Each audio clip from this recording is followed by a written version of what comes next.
Good morning, Boquete. Good morning, David. Good morning, Bolivar, a fantastic engineer here at the studio in Boquete, and Veronica. I'm pretty sure I got that name right. I don't know why I have so much trouble with that, because I know Veronica, Valerie, and Victoria, and I get them all messed up. You're listening to BoqueteNOW Talk Radio on Radio Cherokee 103.3 FM, sponsored by Big Daddy's Grill and the ACCB. Who has a show every last Friday of the month, by the way, is ACCB month. We always have someone on from them, and it's always a great show. Today, we have a very special guest in the studio, Celeste Mendelsohn. And if you don't know who she is, you're about to. Rather than sit here and try to explain to what she does, we're just going to say hello, Celeste. Welcome to the show. Hi, thank you, Al. I'm grateful to be here. And I know we had some scheduling problems. You were supposed to be on 2 weeks ago, then last week, but we finally got our act together here, and I'm really looking forward to today's show. You are a yoga instructor. I'm a yoga therapist. Yoga therapist. See, this is why I need to let you do this. So Tell us a little about what you do. Okay, thanks, I will. All right, so yoga therapy is a little different. It requires a little bit more education. Mm-hmm. And I specialize. I am not working so much, although I do work with people physically. My focus is on CPTSD, which is complex PTSD, which typically originates in childhood, but doesn't have to. It's repetitive trauma. And you may be wondering what a class of 30 people with one instructor doing all these complicated poses and back bends and handstands and all of that has to do with trauma, of all things. And I'll tell you probably very little, because I don't use yoga in that way. Right. Okay. What I do does involve movement, but the purpose isn't you got to look like this and you got to do it like that. It's really about becoming more in touch with your physical self. Because one of the things that happens in trauma is that people detach from their physical bodies. They're not present here anymore, so they really don't know how they feel physically. And that's a big part of it, because sometimes there's violence involved in complex trauma. Frequently that's true with children or with adults. Sure. And it's not safe to physically be present, so they're not. You wouldn't necessarily think, oh, well, I cannot be present, but it's actually quite possible. And when that happens, and it happens consistently, people become completely detached from their physical selves, and they don't really understand where their body is in space. They may not be able to translate physical feelings effectively and accurately. And so that's a part of what I do. And the other part of it is, of course, breath, which is huge.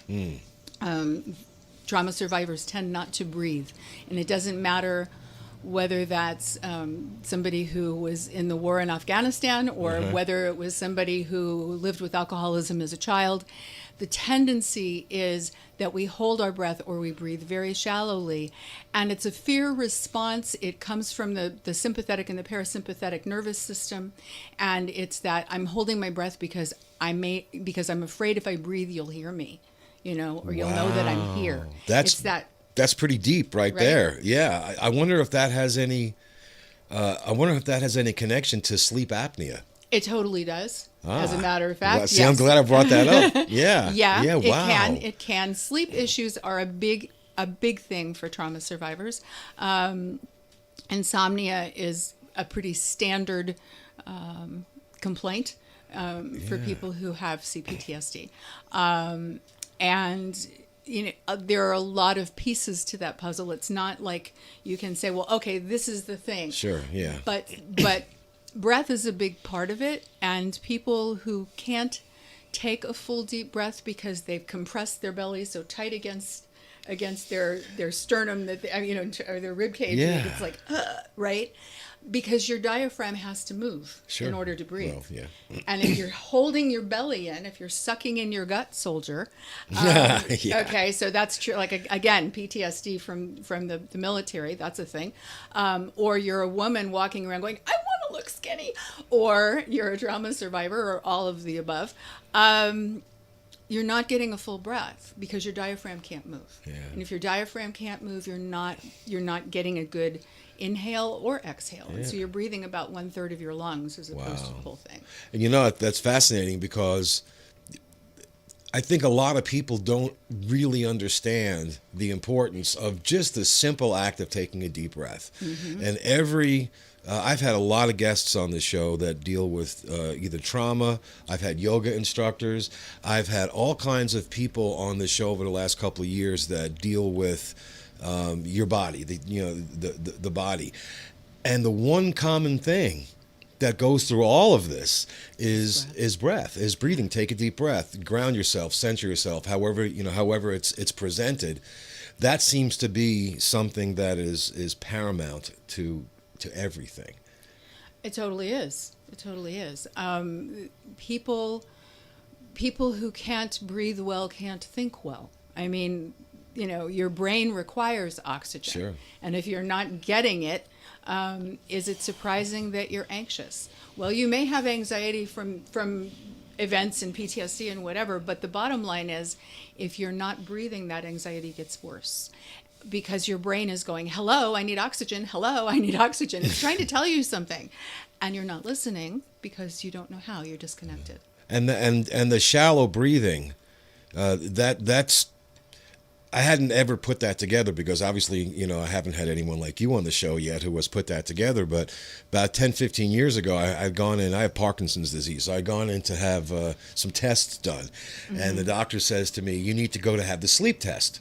I said, okay, I'll go have a sleep test. He said, how have you been sleeping? I said, well, I really haven't been because between all that symptoms and everything. So I went over and they hooked me up with, how the test goes. You got wires everywhere. And the first thought was, how in the world am I going to be able to sleep with all like this? Anyway, eventually I did fall asleep. And what they told me was surprising.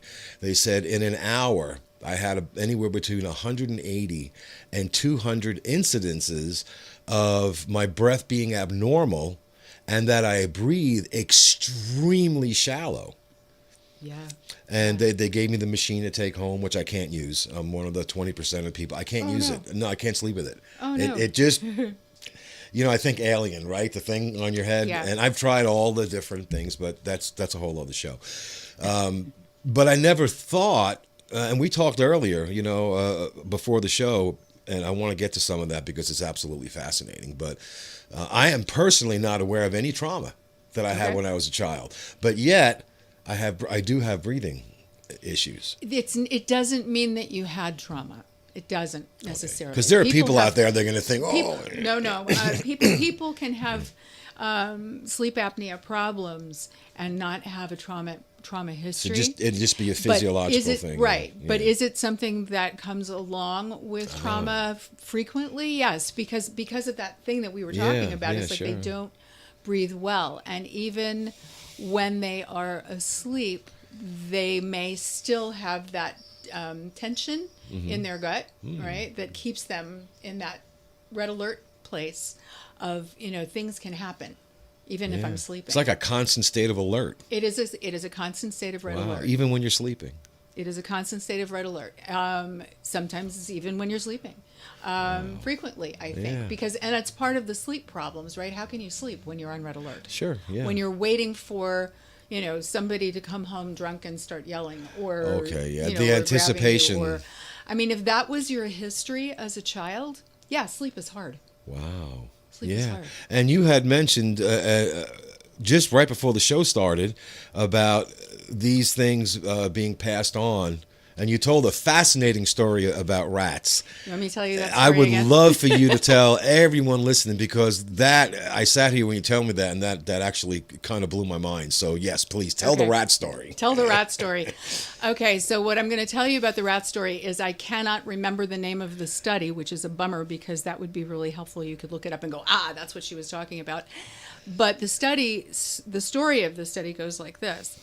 The scientists took a group of rats and they put them in a cage with a metal bottom that had electrodes attached to it. So they had the ability to electrify the bottom of the cage. They would ring a bell and then they would send the electricity through the bottom of the cage and shock the rats. Over time, what happened is the rats are not stupid, right? They learned if that bell rings, we're going to get a shock. Yep. And they knew that. And because they knew that, even before they ever got shocked, even when they stopped shocking them, if the bell rang, they went into, they had the electrodes attached and whatever. They were monitoring their heart rates and their blood pressure and all the rest of it. They would become dysregulated because they knew it was coming because they heard the bell. Then they took those rats, they had babies, they bred them, and they took the babies and they put them in the cage. And they rang the bell. They didn't shock the babies. But here's the weird part of the story. The babies were dysregulated just like their parents were, even though they had never experienced the shock. The ringing of that bell was the signal that there was something bad going to happen, and they knew it. And they bred them for 7 generations. And through those 7 generations, that held true. At the 8th, the cycle broke. What that tells us is that generational trauma, which is something you may or may not have heard before, you may think is, oh, that's woo-woo, that's like, no, that can't happen. It's real, and they proved it. Yeah, and I would imagine that, if you're dealing with someone who is a victim of that, that's got to be a very, very difficult wall to break through, a very difficult barrier to break through, dealing with someone who's dealing with trauma they don't even know they have. Exactly. So, not to harsh your buzz here, but you had parents that grew up in the Depression. Yeah. Is it possible that there's generational trauma in your background? Yeah, it's possible. I would, because I don't know what happened 5, 6, 7, on my dad's side of the family. Right, exactly. So yeah. So we don't know necessarily what happened, but we do know what we can do today. And the first thing I'm going to tell everybody here is please take a deep breath. You can test for yourself. Take your hands and put one on your chest and one on your belly. I'm going to do this. Okay, ready? You're going to do this with me? I'll be your guinea pig. Okay, be my guinea pig. Okay. One on your chest and one on your belly. Got it. Okay, and then just take a couple of breaths in and out. And feel yourself breathing in and feel yourself breathing out. Notice the sensation of breath. What you feel in your hands, what you feel in your chest and your belly. All right. And then answer a question, just right off the top of your head. Where do you feel the most movement in your hands? In your belly or your chest? Definitely in my belly. Okay, well, good for you. Maybe you didn't have too much trauma when you were a kid. Frequently, trauma survivors will breathe only in their chest, or very little at least. And why is that? Why is that? Because they're contracting their stomach, because it's that fear response, right. that, and they're like fight or flight freeze motion. Like they're bracing for something. I know when I'm bracing for, like, when I walk in the house and my dogs are running right towards me. I'm like, oh, exactly. Okay. Like that. So or my wife when I come home, Oh, you're in trouble. Maybe there could be trauma there. I'm kidding. So the thing is that trauma survivors frequently, you will hear them say, if they do this test, if you guys out there do this test and you find that you're breathing more into your chest than you are into your belly, you'll know something, right? Because we tend to, and I'll say we because, I came to this work honestly. I am a trauma survivor. So that being the case, I was a chest breather. Oh. And I found that out, big surprise, in a yoga class, because I had an instructor that was going to do a breath practice. Sure, yeah. And said, oh, I want you to do this thing. Yeah. And just notice where your breath is mostly. And I was mostly a chest breather. And she said, you're a reverse breather. And I went, huh? What? And I was like, what? And so I learned firsthand. Is it fixable? Absolutely. But it requires you to let the muscles of your belly go. And in our society, that the other thing is societal. If you're going to relax your belly, you're not going to be really comfortable in the world right now, because if you're a woman, you want to hold that belly in so you look nice and thin, and if you're a guy, and you were in the army, it's like suck that gut in, soldier, right? Yeah. So the reality is you have to kind of go against conditioning, societal conditioning, but also more important than societal conditioning is you have to go against your natural instinct at this point to say, I need to breathe fully. And because your diaphragm can't move if your stomach is flat against your rib cage, you can't take in a full breath. So you're really only getting about a third of the oxygen and breath that you should be getting. Okay, the capacity that you should have, which will tell you if you're feeling anxious a lot, and anxiety is a big symptom of trauma. And if you're feeling anxious a lot, try taking a full deep breath with your belly relaxed. If you do that a couple of times, you might even find yourself yawning because your body is going, oh, finally, I'm getting some oxygen, yay, and it wants more. Yeah, well, you know, it's fascinating to me, and I've had a couple of people on the show when I had first gotten started that specialized in how societal norms, what's expected of people, and one of the most common issues, I guess, for lack of a better word, was what people feel that society expects them to look like. Right. And we had a whole show on body shaming and all of that. And one of the main issues was, and it wasn't, you know, it was a majority of the test subjects, I guess you'd call them, were women, but it does apply to men too. About when you say suck the gut in. Right? Sure. You know, you're a size 12 trying to fit into a size 10. You know, if you're a guy, you're a 38 trying to squeeze into a 36, and then no one likes that little mushroom, you know, muffin top. And you walk around all day with all sucked in and everything. And then, you know, the joke is when you get home, everything comes off and, you know, you're like twice the size. But part of that, if you're dealing with trauma already, is it even more difficult when that is compounded with trying to, you know, look your best, or trying to fit this image that society puts on you, especially, I would imagine, for women. Y'all got way more to deal with than we do. I won't argue with you there. I think women do have that perception of what's appropriate for us to look like going on a lot. But the other piece of it, I think, too, is that we become conditioned to that. And it's not just societal, but there's body shaming that happens at home. Oh, yeah. You know, kids get that. You know, they're going through those awkward stages of growth, and they're starting to, they get a little heavier before they get a little taller. And that's just what happens. Yeah. It's like, oh, you're putting on some weight there. You know, we better cut you. You need to go on a diet, right? It's like, you're 12. Really? Enjoy those Twinkies, man. Come on. Well, I don't know about Twinkies, but the sugar is not good for you. But aside from that, the bottom line is that we shame our children in that way too. And they watch it in us and they emulate what we do. So that becomes part of that picture too. Sure, yeah. Right? It's like, oh no, I can't eat that because I'm on a diet. Yeah. You know. Gosh, you got big quickly.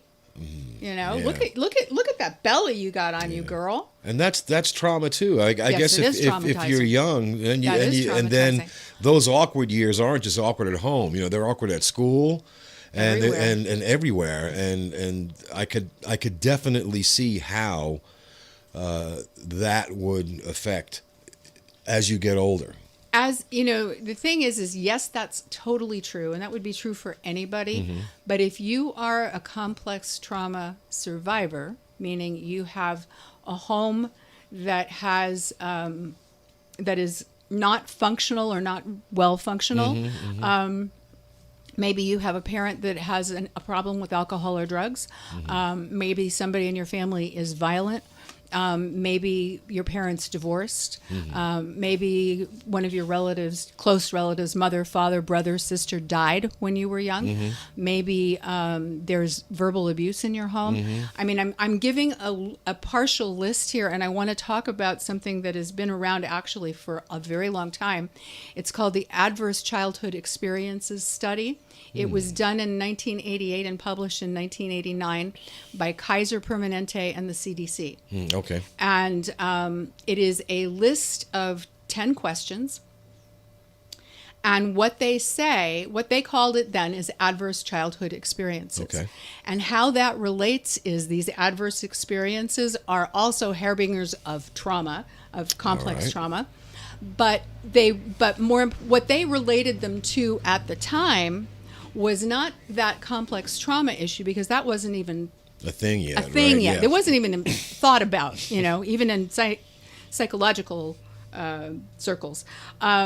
What they were relating it to was physical health, which is fascinating. Oh. So what they found is that if you answer those 10 questions and you have one adverse experience, I'm trying to remember the numbers, and if you go to the ACEs study online and you can find it, you can look under either ACEs or ACEs Too High, and there's a couple of other ones that are with that same nomenclature.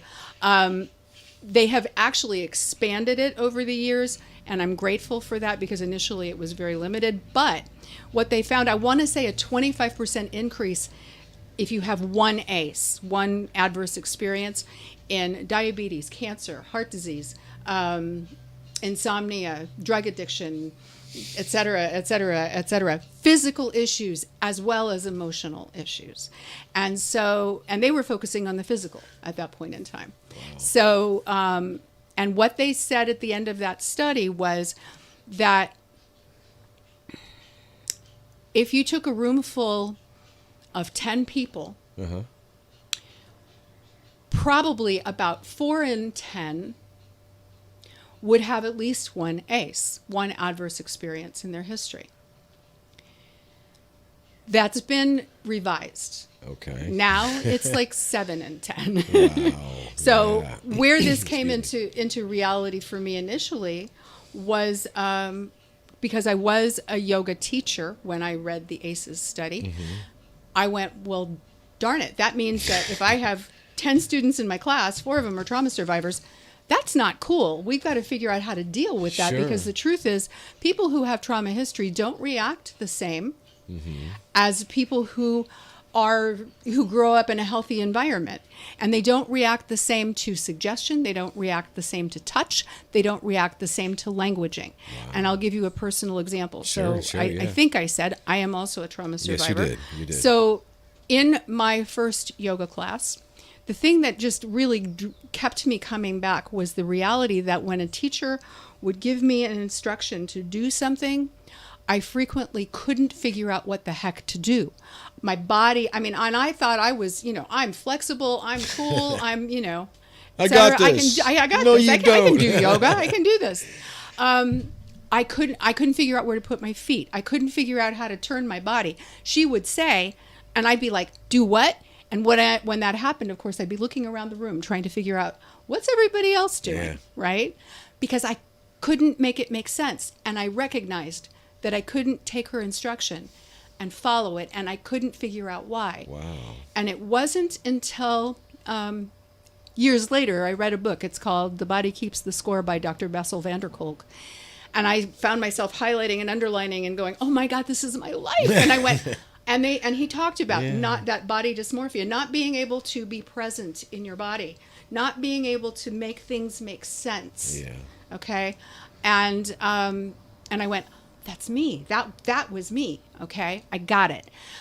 What also happened in that yoga class is my instructor would walk around the room, and if some of you have been in yoga classes and you know what I'm talking about, she would do something called Ujjayi breath, which sounds like this.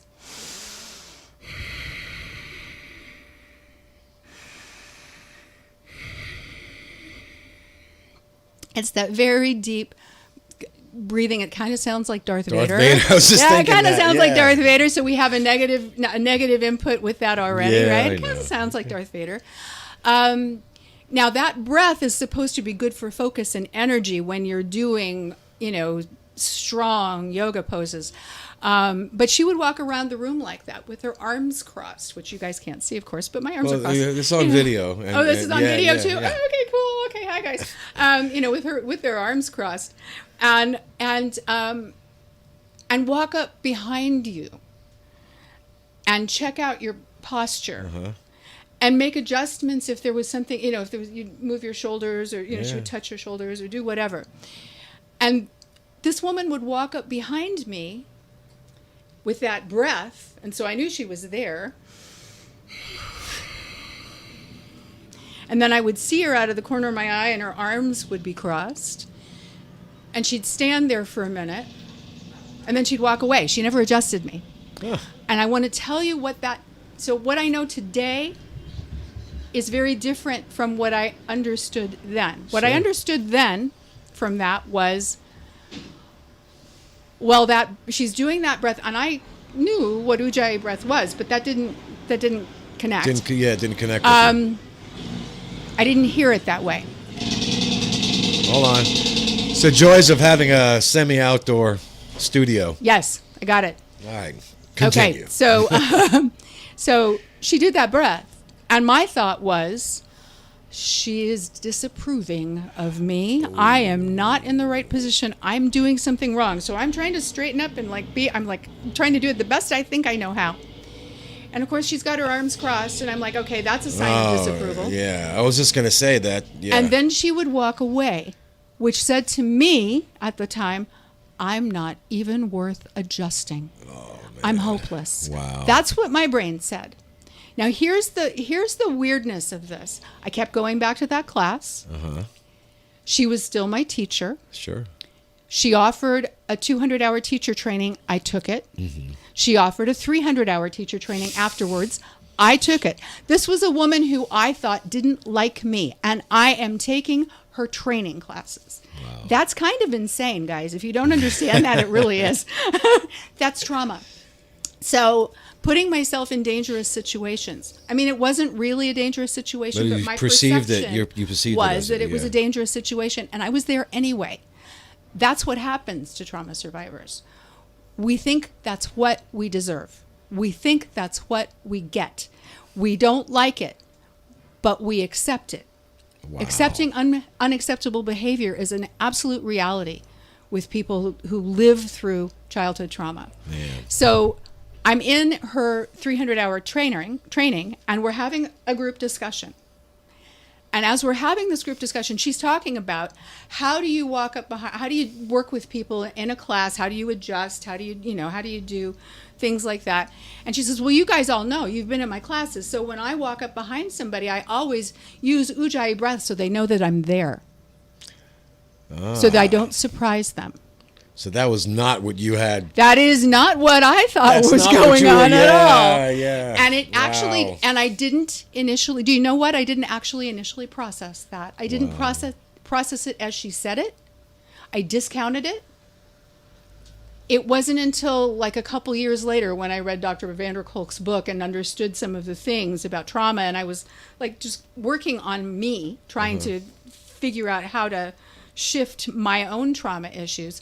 And I went, damn, she wasn't actually being negative about me at all. She was just trying to let me know that she was present, and that's not the same thing. And I had this negative perception of this woman who was my teacher for years. So you thought that she was just being disapproving of you. Yes. I thought there was something wrong with me. And that you deserve that. Pretty much every trauma survivor thinks, is that there's something wrong with them, because that's what it feels like. Sure.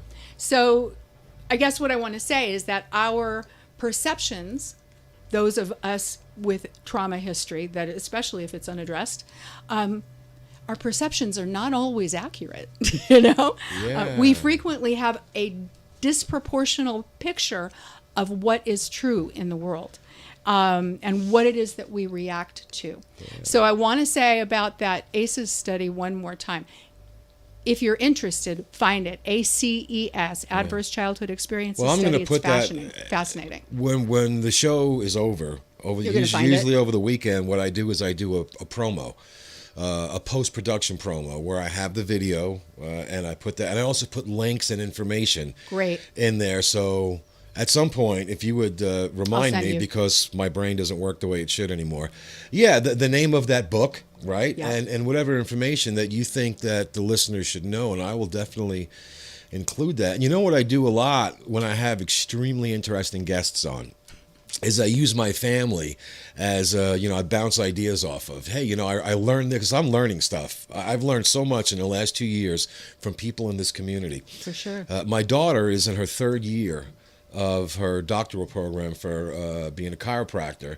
She's also a licensed yoga instructor and a life coach. So my next phone call with her is going to be very, very interesting. Did you know? I'm sure she does. I'm sure I'm she sure does she too. already knew I'm this, sure she does but too. And you're going to be going, yeah, okay. yeah. And so she's, I need to know this person. So I would love to meet her. That would be great. She's our little ninja warrior princess. That's Woo. what we call her. Yeah. So, Yeah, but yeah, it's interesting that all this is connected. You wouldn't think that, obviously, going through through trauma and through things in your life that are they adversely affect your physical body, that those two things or three things or four things, even from what you said, are it's so interconnected. Totally interconnected. Totally interconnected. The ACE, is it ACE? ACES. ACE. ACEs. It's the ACE study. Adverse Childhood Experiences Study. Now, how does this tie? And I'm just off the top of my head. You earlier the story, the rat story. Yeah. Right. So, is it possible that some of the physical ailments and diseases and whatnot that you have, that a person has, can be a result of that generational trauma? It can be a direct result. Yes. A direct result. And right, that heart disease and cancer and diabetes, they consider that there is a genetic link, right? No, I do know that. Okay, I'm diabetic, and they have told me, you didn't give yourself diabetes, which I had a hard time dealing with because if you saw the way I used to eat. But yeah, they told me that is definitely a matter of genetics. Yes, and so obviously is trauma. Yeah. So is there a connection? Obviously, I don't know. So according to ACEs, there's a connection. But people who and this puts me in a position because people who have been listening to the show for years know I have Parkinson's, I have diabetes, I have cancer, I have neuropathy. And 3 of those things are hereditary. Okay. And as we talked earlier, I have no recollection of any trauma. I had a charmed childhood growing up. Everything was just puppies and kittens that I could remember. Right. But maybe there's something I don't remember, which would translate to a lot of people who may be feeling the same thing. Well, I've got all these physical ailments. I don't remember having, anything in my life that was traumatic. Now you brought this whole other dimension into this. I opened the can of worms. I did, yes. So I want to say about that, if you don't remember periods of your childhood, and I know people they say, well, I don't remember until I was 7. I don't remember any of my childhood until I was 7. I go back to 3. I remember my 3rd birthday. Okay, I remember back to being an infant being carried by my father. Oh, wow. But that being the case, my father was also an unrecovered alcoholic. Yeah. Who committed suicide when I was 10. Yeah. So what I'll say trauma. is, does it always correlate that, you don't remember? No, that's not true. But sometimes people block that stuff off so that they don't remember it anymore because it's too painful to remember. So that's a defense mechanism. It's a defense mechanism. So you may or may not know. And I guess the question is if you have great big blank spaces in your remembrance of your childhood, that could be an indication. That's a possibility. That's very interesting. The other thing that I wanted to say about, so why yoga as a method for working with trauma, as I said, physically, because we lose our ability to be present in our bodies, Sure. and that's important. Breath is huge. Meditation is a part of that as well because it helps us to focus, and people who are anxious typically don't focus well. Right. The other thing is science has found some interesting things. So there's something called the vagus nerve that lives in our body. It is the longest nerve in the human body. It runs from our gut to our brain. And I say it that way rather than our brain to our gut because for a long time scientists believed that the impulses started in the brain and moved down to the belly. The truth is the impulses start in your belly and move up to your brain. So the feelings that you get here are from the sympathetic and parasympathetic nervous system, which I know I mentioned a little bit ago. Yes, you did. Okay, so the sympathetic nervous system is responsible in trauma for fight or flight. This parasympathetic is the relax. So that's also free. It's the combination of the two. It's a freeze response. It's like, I can't move, but I'm scared to death, right? So it's like that. But it's not relaxed. Relaxed is parasympathetic. If you want to go to sleep, you want your parasympathetic online.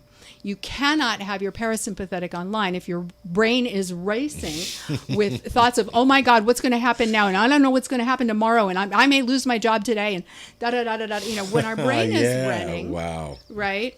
Or what's he going to do? And is he going to come home drunk? And what's going to happen to the kids? Yeah. You Just can't go to sleep like that. a constant state of angst. It is. Yeah. You can't go to sleep like that. So the relationship between insomnia and trauma are very close. All of that, how does that relate to yoga?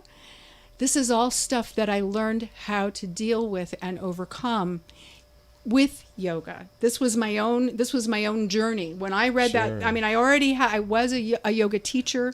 When I read that book, I was not yet a yoga therapist, but that was soon to come. That's another 1,500 hours of coursework.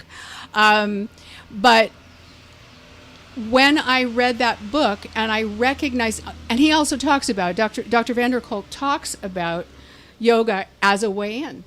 And I thought, well, it's been my way in. Yeah. I get that. Sure. What I didn't understand was, okay, so how do I work with these 4 to 7 out of 10 people in my class that have trauma history? And there is training for that. It's trauma-aware yoga. You know, there are several iterations of that, different people that teach it. I teach it too, and I teach teachers how to work with that as well. One of the things, so this is an interest, that teacher that I was telling you about was way back in history before before all these studies came out. Walking behind people. You don't do that. Yeah. You don't do that in a class where you know you've got people that have trauma history, because that's scary to know that there could be somebody coming up behind you at any moment. Yeah. There are certain poses you don't do with trauma survivors. Downward dog would be one of those for kind of obvious reasons. Yeah. You know, cat-cow would be one of those for kind of obvious reasons. There are a few others, but the point is, as a teacher, and many teachers don't have this awareness, we are so capable of triggering our students without even realizing it, just like my teacher did to me. Yeah. Completely unintentionally. Yeah. I don't adjust people. I don't touch them. I definitely don't touch them without permission. And the only time I will touch at all is if they're doing something that I am concerned will actually hurt them. Yeah. And I've tried already to tell them, to demonstrate first what it is that I want them to do instead, to explain it to them. And if that doesn't work, then can I touch you to show you what I mean? But sometimes, you know, if someone's falling over, I got punched in the face a long time ago by someone who had too much to drink, and they had tripped and were heading into, if they had hit what they were unintentionally aiming for, they would have been hurt bad. So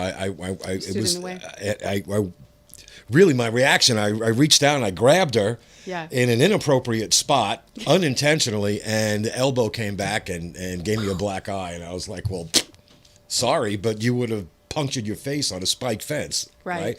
But no, I understand that, you know, and I know what some of those poses are. I've attempted yoga. I wasn't very successful at it, just mainly because my body doesn't have stamina, or I was doing it wrong. More than likely, I was just doing it wrong. Maybe you were holding your breath. But probably. But yeah, no, I understand now, you know, by what you just said about you have to get permission to put your hands on somebody. Yes, you do. And thankfully, people are becoming more and more aware of that in many situations. But I can understand how if someone has CPTSD or even just anxiety, how that would be an unnerving experience. Just all of a sudden, this arm comes out of nowhere and you're being manipulated. Yeah, especially if you're like touching their hips to move their hips in a direction, right? Or it can be really well. No, there's a lot of people that you know they were sexually molested. Yes. You know, when they were very young, and that doesn't go away. Nope. You know that sticks with you. I want to ask you real quick. Yeah. You said that vagus nerve. Yes. I was talking to a friend of mine who's he's a counselor here in town, and he had told me when he works with people, he says, "Okay, your inner critic, right? When you ask your inner critic, I'm really mangling this, so bear with me. Where do you feel the physical?" And most people feel it in their gut. In their gut. And I was like, well, that's fascinating. I thought, like many other people, everything comes from here and emanates throughout the body, especially emotional things. But no, he said, if you address that inner critic and you ask where you feel it, most people will feel it here, which tells me that's where it starts. And then it comes up. And I never really put that together until you mentioned about how that works. That's fascinating. So I want to ask you a question. Have you ever heard the phrase, "that makes my skin crawl"? Oh, yeah. Yeah. Yeah. Where does that start? Right. Okay. Yeah. It isn't starting up here. No, Okay? it starts down. So yeah. here's the thing. We say that and we dismiss it. In the same breath that we say it, we dismiss it. It's like, oh, that makes my skin crawl, or he's a pain in the neck, or I've got butterflies in my stomach. Yeah. We say these words, these phrases that are in fact based in fact, because that is a physical feeling in the body. Yeah. All right. Sure is. But we don't think of it as a physical feeling. We think of it as an expression. We don't recognize that it connects to something. That those words actually are describing a physical feeling that we have. And that's an important thing to remember, because the truth is, as trauma survivors, frequently, as I mentioned, going through multiple years of yoga with a teacher that I thought didn't like me, and paying for the privilege, right? No good deed. Right, exactly. So, and today I can forgive that. Thank you. I can look at it and go, she didn't mean it. Yeah. But the thing is that, and I had a resentment against her because she'd done that, but yet I was still in the class. Yeah. Who is responsible for that, right? Yeah. But there I was. So the thing is that when we aren't present with where these feelings are in our bodies, we don't listen to them. And when we don't listen to them, we frequently put ourselves back into situations which, if we'd paid attention, we would know we're not healthy. Yeah. That includes, This is not good for me. Yeah, this is not good for me. That includes relationships with people who we shouldn't be involved with. Toxic relationships. Have you ever had the, I'm not asking you necessarily, but to the audience, have you ever had the experience of having a relationship with someone that was terrible, and then having another relationship with somebody else that was terrible the same way, and another one, and another one, and another one? That is what we do. We tend to recreate the trauma of our childhood. Wow. Right? So that's a scary reality. It is but a it's scary truth. reality. Yeah. Well, But no, it's the truth. we most of us, or many of us, know someone who just jumps from one toxic relationship to the next. And they have a trauma history, I guarantee and it. you ask, well, why do you subject yourself? You were married to an abusive alcoholic. Now the next person you married is an abusive alcoholic, and the next one you married is abusive an abusive cocaine addict. It doesn't matter, but it's just like that whole thing. But we put a lot of shame on those people. Oh, you're stupid. Why do you keep, putting yourself in the same situation? And we tend to it's like victim blaming.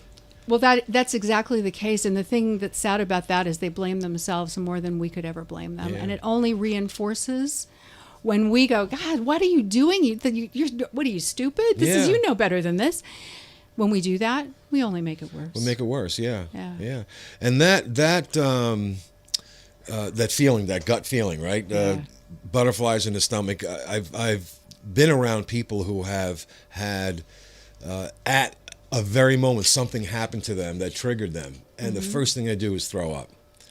They just get so bound up. Sure. But it happens that fast. It's walking down the street, talking to someone, having a conversation, and then something happens. Maybe a loud noise. I know someone who when they hear the sound of a helicopter, this is going back to Vietnam, when they just the sound of a helicopter, it's instant, and then there's physical anguish. Sure. Along with, with emotional duress. And it just seems to happen from one second to the next. It doesn't take long. It doesn't take long. So the thing that's interesting too is we as trauma survivors have a tendency to do a couple of things. One is we get triggered by stuff, and it doesn't have to be like something exactly the same.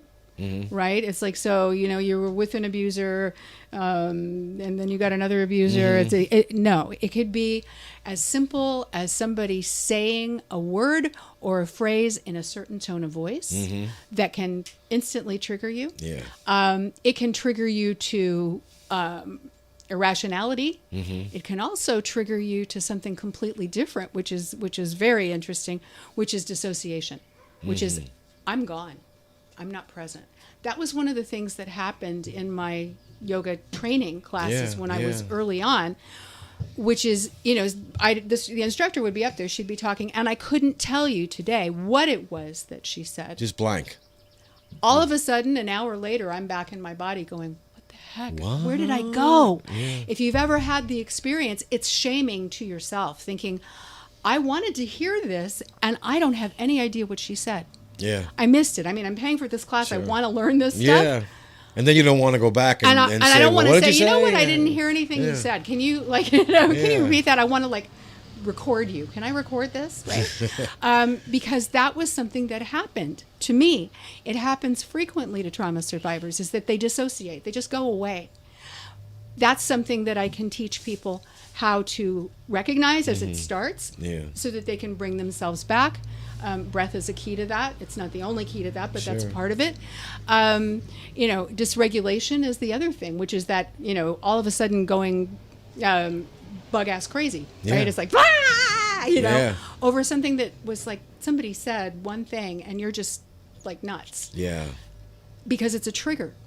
Because it's something that hit you from somewhere before. And until you start to acknowledge the history, until you start to learn about what's actually happening inside you, mostly we're unconscious of it. So you can literally be a person who unknowingly, or actually let's not even try to pretend to be someone. Just say if you're yourself and you're dealing with a trauma survivor, it's possible, I guess, that they could completely misunderstand or misinterpret everything, whether it be a body language, something you said, an action you took, or something that might not even be related to them. A facial expression. Is that attached to, say, people who are dealing with a lack of self-confidence or self-loathing, or people that really hate themselves? I'm not going to say that every trauma survivor hates themselves, but they've definitely got an inaccurate picture of who they are, and frequently an inaccurate picture of who other people are. And I'm a good example of that from my past. So it's a reality, right? That our perception has been skewed by what it is that we have lived through. It is not accurate. And until we can come to terms with those things that trigger us, with those awarenesses, and bring a modicum of healing and peace into our own psyche, we are at the mercy of our trauma. So I'm guessing that is not a good place. I'm guessing there's people out there, many people out there that are have suffered trauma, that are aware of all this, but they don't have the tools to you can't fix another person. They've got to do that themselves. That I learned just being a husband, right? But if there's people out there who are aware they have trauma, they're aware of how damaging that trauma is to their present, but they don't have the tools. Or really even the knowledge on how to apply that to themselves. Is that something that you could help people with? Yes, absolutely I can. Yeah. Absolutely I can. And that is kind of the point, right? Is being able to look at those things, and you don't know at the time that it happens, that there's something that maybe trauma, this maybe came from trauma, but you may have a sense of, of anger and blaming toward someone else. And maybe it's justified.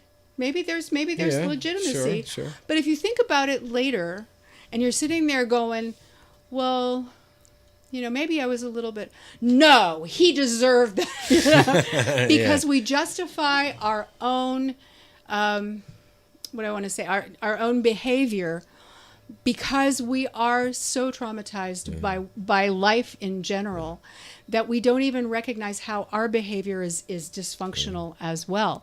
And so, when you find yourself justifying your own bad behavior, that's a clue. But until you have that awareness of it and you can talk to somebody about it and say, okay, so this, and this, and this, and they can listen to you, and without saying, no, you're wrong, but go, that's very interesting. What about this? And did you think about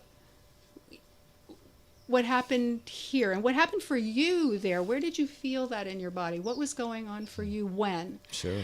You start to get, and yes, that sounds like therapy, I know. Right? So that's important. Sure. So I call myself a yoga therapist and trauma coach, because that is what I work with. Yeah, and is it common to where if someone dealing with trauma, their behavior becomes like, if you're married to a drug abuser or an alcoholic, that your way of dealing with it is you yourself becoming a drug abuser and an alcoholic. Or if you're dealing with someone, maybe you've gotten physically beaten as a child and now you carry that on and are physically abusive to your children. Is that something that happens? Certainly the latter is true. If you have been abused as a child, that gets carried on a lot of times by the parents. That's and they justify it. Well, I lived through that. That was what my parents, spoil the rod, spare the rod, spoil the child, right? That kind of thing. That's for sure. I'm not going to say that it doesn't happen that people that are living with an abusive alcoholic become abusive alcoholics, because trauma happens in families. So is it true that that person who's living with the abusive alcoholic is being traumatized? Yes, and probably was traumatized in childhood. Yes. Is it also true that the alcoholic, the abuser in this relationship, was probably traumatized as a child? Yes. Has been traumatized in relationships? Yes. Oh, what a tangled web we weave. It's not just, that's the thing, is it's not just one person who's blameless and perfect and the martyr. We all have, those of us that engage in these kinds of relationships all have trauma. And the alcoholic, every bit as much so, sometimes more so, as the others in the family. Because, if you think about it, what better way to deal with unresolved trauma than to drink and drug at it and check out. Yeah. Exactly. Yeah. Right. So it's like, I'm checking out because I can't handle it. It's too much. It's too painful. Screw this. Yeah. Right. No, I and so they do. And when they say, screw this, I'm checking out, chances are they get, that what happens with alcohol and what happens with drugs is you lose your ability to think rationally, and so behavior starts to go sideways. Right. And so there you go. Well, I'll tell you this, I have shows where an hour isn't nearly enough. And this is one of them. We're just about out of time, and I really wish we had a whole nother hour. I have so many questions. And I know that you have, yes, I was going to say you need to come back. I will. We got about a minute. Is there, and I'm going to put all this in my post-production video, phone number you want to give out or any information you want to give out now, like a website or something? Absolutely. So you can find me at http://treatingtraumawithyoga.com, just exactly like what it sounds like. You can call me on WhatsApp, Celeste Mendelsohn, Mendelsohn, and it is my U.S. number 818-400-3838, and my Panamanian number, which I still haven't memorized, but I will, is 6472-3445. Great. And all that information will be out there Sunday or Monday once I get the video done. We are out of time. Celeste Mendelsohn. Yes, one more thing? One more thing. Yes. You can email me at celeste@treatingtraumawithyoga.com. Great. That's all. I want to thank you so much. This has been a fascinating show. You're a fascinating human being. Thank you. And I thank you for joining us. You've been listening to BoqueteNOW Talk Radio on Radio Cherokee 103.3 FM, sponsored by Big Daddy's Grill and the ACCB. We'll see you next week with 9/11 first responder Ron Parker.